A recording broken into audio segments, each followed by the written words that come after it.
Since I made my video trying out every YuGiOh Forbidden Memories mod that I could find, I've discovered quite a few others that were not on my original list, as well as some new ones that were only released more recently. So I figured each week I should take a look at one of the mods that I missed and give my initial thoughts and first impressions of them, as a sort of ongoing sequel series to that original video. This week's mod is called YuGiOh Enhanced Edition, created by Vietnam Team, who you'll recognise as the group that were also behind the Out of Darkness mod, which is one of the most popular mods for the game. Although it is known for being insanely difficult straight out of the gate and requires you to do a lot of grinding at every opportunity in order to progress. So I was a little anxious going into this one. But aside from a really nice custom title screen and a couple of UI recolors, everything is as you would expect heading into the prologue. Our starter deck also looks pretty standard as well, with the only new card as far as I can tell being Last Day of Witch, replacing our generic removal of Raigeki or Dark Hole for targeted removal of spellcasters, which will likely make things unnecessarily more difficult, as the card will now just be a brick in most circumstances. Alongside this and our typical field and equip spell, we are also given a trap card, which is not usually something included in the starter deck, and seems generous until you remember that this is a Forbidden Memories mod, so Eat Gaboon ain't gonna be stopping shit. Also, you'll notice that the card descriptions of our spell and traps are much more user-friendly, swapping often vague effect text for clarity, highlighting keywords and numbers and utilising symbols, making the cards much clearer and easy to read. I love these optimisations, and they appear to be becoming more of a staple for newer mods, as is the use of differently coloured card names to denote rarity, which is also present here. All in all, nothing too crazy so far, mainly just some quality of life changes, although I guess that's to be expected out of a mod aiming to simply be an enhanced edition of the original game. But now let's get into the real meat of this mod by jumping into our first duel of the game against Simon. You'll notice immediately that the field and UI are different, with a much lighter theme, and I don't think it looks bad necessarily. However, I do think I personally still prefer the vibrancy of the original, but maybe that's just nostalgia. My first move is the most logical thing to do in any new mod for this game, which is randomly throwing together all the cards in my hand and seeing what happens. But this was unsuccessful, and not accidentally stumbling into a single fusion did have me a little worried, though thankfully Simon acknowledges my incompetence and simply sets one and passes. So for my next turn I try a more logical approach instead. I've fused together a plant and a zombie type monster that both have rather low stats, and surprisingly this goes straight into Pumpkin, King of Ghosts, because normally these two monsters would fuse into wood remains and require another plant to make this. So it seems this mod streamlines fusions by removing the weak and pointless fusions that act as middlemen to the big guys, which is a change I am a huge fan of. You'll also notice that it buffed its own stats, and this is another change that I believe was carried over from the Out of Darkness mod, whereby they've added effects to a number of monsters, however they are typically reserved for fusions and rare monsters. Also, the purple card border for fused monsters looks great and is a nice touch. This is where we see what Simon is truly capable of, when he pulls out Illusory Gentleman with an equip spell. And two things to note here. I didn't realise it at first, but Illusory Gentleman is not actually a card in the base game, meaning it seems there are in fact a few new cards added to this mod. Secondly, it appears all equips have been nerfed, buffing monsters by 300 points instead of the usual 500. Regardless, thanks to our Pumpkin, we were still able to make short work of whatever Simon played. This first duel is usually a pretty good indicator for what the rest of the mod is going to be like, and in this mod in particular, there appears to be a definite increase in difficulty compared to the base game, but overall still rather forgiving, as Simon never played anything too ridiculously powerful, with him opting to hover around the 1500 attack mark, meaning that you can't waste too much time messing around, but as soon as you find a fusion that works, you're quickly going to overpower him and win the duel. And with most of the usual suspects still present, it seems as though you can rely on your knowledge of the base game's fusions to help carry you through the early portion of this mod as well.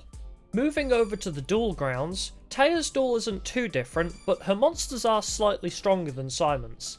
She primarily fuses Gyakuten Megami, which is a card that does exist in the base game, but being able to fuse it through a female spellcaster and fairy is a new addition for the mod. She also plays a few other female cards of around 1800 attack, but yeah, if you manage to find any fusion really, you should most likely be able to beat her as well. The other thing you'll notice from this is that each deck is much more themed to the character than the original, with Simon having played a number of dark types and spellcasters, and Taya using more light focused spellcasters and fairies. which adds a nice touch of uniqueness to each duel. And also the card rewards they drop make sense too, as they follow these themes as well. So it's easy to know who to duel when trying to build a certain deck strategy of your own. Villager 1 continues this trend of slowly raising the enemy's attack power each duel, with this guy playing King of Yamamakai at 2000 attack, which is another monster from the base game that originally didn't have a way to be fused. And that along with Metal Guardian are really the only cards I ever saw in play. But that's enough to take you down fairly quickly if you don't find one of your fusions fast enough, which is exactly what happened to me on my first attempt at beating him. But on my second attempt, once again, a simple fusion like Pump King and Mystical Sand are enough to get the job done. Villager 2 is where things start to get pretty scary, as he leads with Curse of Dragon with an equip card, making a 2300 attack beatstick. Not just any fusion will cut it this time, as you'll need to find one of the stronger fusions like Mystical Sand, or be capable of making multiple of the same fusions so that they can buff each other. You may have also noticed a pattern with the enemy decks by this point, in that it appears as though each character you face has one staple card or fusion they consistently bring out, and being able to beat that one signature monster usually wins you the duel. And with how most fusions have an effect to buff themselves and others of the same type, it's almost like this mod is asking the player to also do the same thing, by streamlining their deck around one or two specific fusions.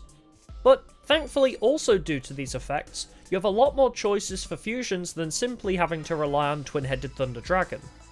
Anyways, as I attempted to fight back against Villager 2 using Mystical Sand, he responded with a Patrician of Darkness, which buffs itself to 2500 attack, the strongest monster we've seen so far.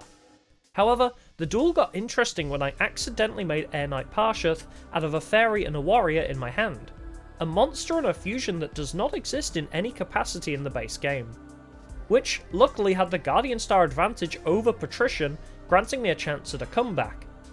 Unfortunately, I was stopped short by another Patrician of Darkness that the AI had summoned on a different Guardian Star. Although I did lose this duel in the end, it was a very close and exciting back and forth battle, something you don't often see in this game, especially in the majority of its mods.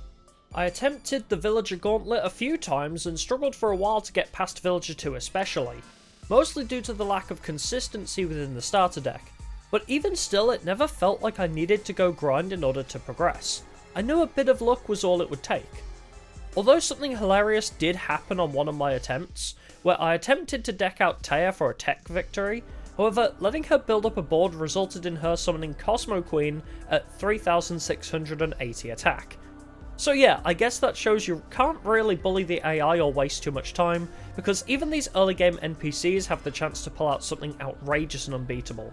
I did eventually beat Villager 2, although it was mostly due to the fact he never summoned Patrician on me, but I'll take it. Then Villager 3 was rather easy by comparison, as his signature fusion was Millennium Golem, a 2000 attack and 2200 defense monster, which again is a card from the classic game but now newly fusible. It's almost like these villagers are designed to teach you about the existence of these new fusions and how to do them. Anyway, maybe I just got lucky, but in this duel, any fusion really was capable enough of winning here. After beating the Villager Gauntlet, we proceed to the festival as normal, and it really does seem that the changes this mod makes are localized to improving duels and increasing their difficulty, as well as some quality of life changes, because the story elements really are untouched, and after returning to the duel field afterwards to duel Jono, you'll probably find him rather easy if you're committed to finishing the Villager Gauntlet like I did before proceeding with the story, because he is about on the same power level as Taya, with a variety of 1800 attack monsters and an occasional Flame Cerberus at 2100 attack. The problem is what comes immediately after him, because the jump in difficulty here for Kaiba's duel is absolutely absurd. He opens with Gaia the Fierce Knight and 2 Bright Castles, raising it by 400 attack each, bringing it to a 3100 attack beatstick, which I was not prepared for at all, as I was barely able to beat 2500 attackers prior to this. He then follows this up with Gaia the Dragon Champion at 2600 attack with piercing damage. And as baffled by this as I was, I did think that piercing damage as an effect being denoted by a sword and shield symbol was pretty cute. Also, I noticed Gaia has purple text that tells you the ritual he can be used with, as well as a unique fusion he's a part of, which is a really cool and helpful idea. But yeah, I lost this duel pretty quick after that. I figured maybe I just got unlucky, so I gave it another try, but no, yeah, it got even worse the second time when he summoned Serpent Knight Dragon at 3350 attack. Twice.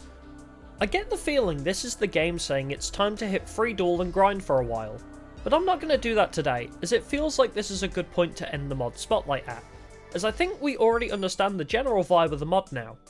All in all, I was pleasantly surprised by how well balanced the game had been up to this point.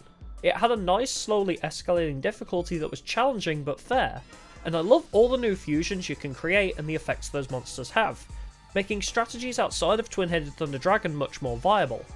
Although the sudden jump in difficulty is quite jarring, at least it came after the Villager's Gauntlet, so you do have access to quite a few different duelists if you plan to grind and streamline your deck to give you a little bit more of a chance against Kaiba here. It really does do a great job at what it claims to be. It's very much the vanilla game, but enhanced a lot with some quality of life changes to card descriptions, a few new cards that don't feel out of place at all, and even giving some of the classic cards a way to be fusion summoned. I think this is another great mod from the Vietnam team. It takes a lot of what I loved about the Out of Darkness mod, but feels a little easier to get into, by not being insanely difficult from the get-go. So yeah, that's a quick look into this mod for YuGiOh Forbidden Memories. Feel free to share your own thoughts on it as well in the comments, and let me know if you think I should take a deeper look at it by continuing with it on one of my live streams. Or if you have a recommendation for which mod you think I should take a look at next week, you could comment that too. Or just like and subscribe, that also helps. But that about does it for today's video, so for now, I'll see y'all in the next one.